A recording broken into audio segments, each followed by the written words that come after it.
جی، والد صاحب کی اگر آپ کو گمان ہے کہ کچھ نمازیں نکل گئی تھیں تو تحری کریں، یعنی دل سے پوچھیں کتنی نمازیں ہوں گی، 1 سال کی، 2 سال کی، 3 سال کی، جہاں آپ کا دل گواہی دے کہ ہاں اگر ان کی قضا نمازوں کا ٹوٹل نکالا جائے تو اتنا ہی بن جائے گا، تو پھر ہر نماز کے بدلے میں ایک صدقہ فطر کی مقدار صدقہ کر دیں۔ 240 روپے ایک صدقہ فطر کی مقدار بنتا ہے، اور ایک دن کی 6 نمازوں کے 6 فدیے ہوں گے، فجر، ظہر، عصر، مغرب، عشاء اور وطر کا بھی ہوتا ہے۔ تو یہ آسانی سے کر سکے تو دینا شروع کر دیں، پورے ہو گئے تو ٹھیک، نہیں ہوا تو اللہ تعالیٰ معاف فرمانے والا ہے، انشاءاللہ درگزر فرمائے گا۔ اور یہ کہتی ہیں والدہ کی عمر 88 سال ہے، عمرے کو دل چاہ رہا ہے لیکن اگر میں جاؤں تو کوئی ان کی دیکھ بھال کرنے والا نہیں ہے۔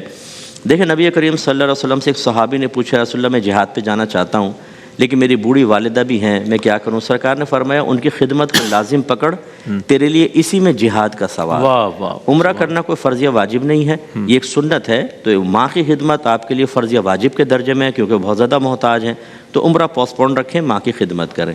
ہاں اگر حج فرض ہوتا تو پھر اس کے لیے الگ ہم کوئی سجیشن دیتے، لیکن ابھی عمرے کے حق میں تو والدہ کی خدمت کو مقدم رکھا جائے گا۔ جی، ایک میرے بھائی نے پوچھا تھا کہ یہ باہر رہتے ہیں تو فیملی پاکستان میں ہے، تو فطرے کا حساب ان کے اعتبار سے ہوگا، فیملی کے اعتبار سے ہوگا؟ دیکھیں جو باہر ہے وہ باہر کے حساب سے اپنا فطرے کا قیمت لگائے، 2 کلو گندم کی قیمت جو بنتی ہے، اور جو فیملی پاکستان میں ہے وہ یہاں کے 240 روپے کے حساب سے کر لیں اوسطاً، تو اس طرح نکالا جائے۔ اور یہ انہوں نے بھائی نے فرمایا کہ ہمارے علاقے میں گندم مہنگی ہے تھوڑی سی، 240 روپے نہیں بنتے، 2 کلو کے زیادہ بنتے ہیں، تو اگر ایسا ہی جو 240 بتایا نا یہ اوسط اعتبار سے ہے، ورنہ اوپر نیچے ہو سکتا ہے، تو آپ اپنے علاقے کے اعتبار سے اگر سمجھتے ہیں زیادہ بن رہا ہے تو آپ اسی کے مطابق ادا کریں گے۔ اچھا، اور فجر کے بعد بھائی نے پوچھا کہ قضا نماز پڑھ سکتے ہیں تو نفل کیوں منع ہے؟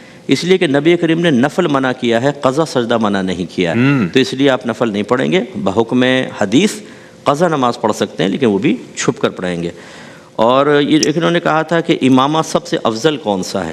اب افضل مفضول کا تو کوئی نہیں، امامہ تو سرکار کی سنت ہے، اور باندھنے کا طریقہ یہ ہے کہ کھڑے ہو کر باندھیں، ہو سکے قبلہ رو ہو کے باندھیں، اور کم از کم 7 ہاتھ کا امامہ ہونا چاہیے۔ یہ شرعی لحاظ سے بیچ کی انگلی سے لے کر اور کوہنی تک 1 ہاتھ کہلاتا ہے، اچھا، تو 7 ہاتھ کا امامہ ہونا چاہیے۔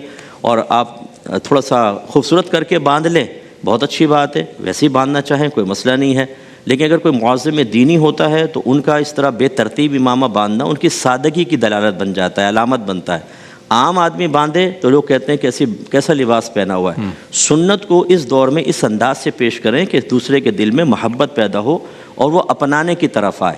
اگر آپ نے ٹیڑھا میڑھا امامہ باندھ لیا ٹھیک ہے، اگر اخلاص سے باندھا اللہ کی بارگاہ میں قبول ہو سکتا ہے، لیکن دیکھنے والا کہے یار اگر میں باندھوں گا میں بھی ایسا نظر آؤں گا تو بھائی میں نہیں باندھتا ہوں، یہ آپ نے کوئی کمال نہیں کیا کہ نبی کریم کی سنت کی محبت پیدا کرنے کے بجائے خدا نہ خواستہ سامنے والے کے دل میں ایک کراہت یا خدا نہ خواستہ نفرت سی پیدا کر دی، یہ مناسب نہیں۔ خوبصورت انداز سے باندھنے کی کوشش کریں لیکن اس میں ریاکاری نہ ہو، دکھاوا نہ ہو، اللہ کی رضا کی خاطر ہی باندھیں۔ ٹھیک۔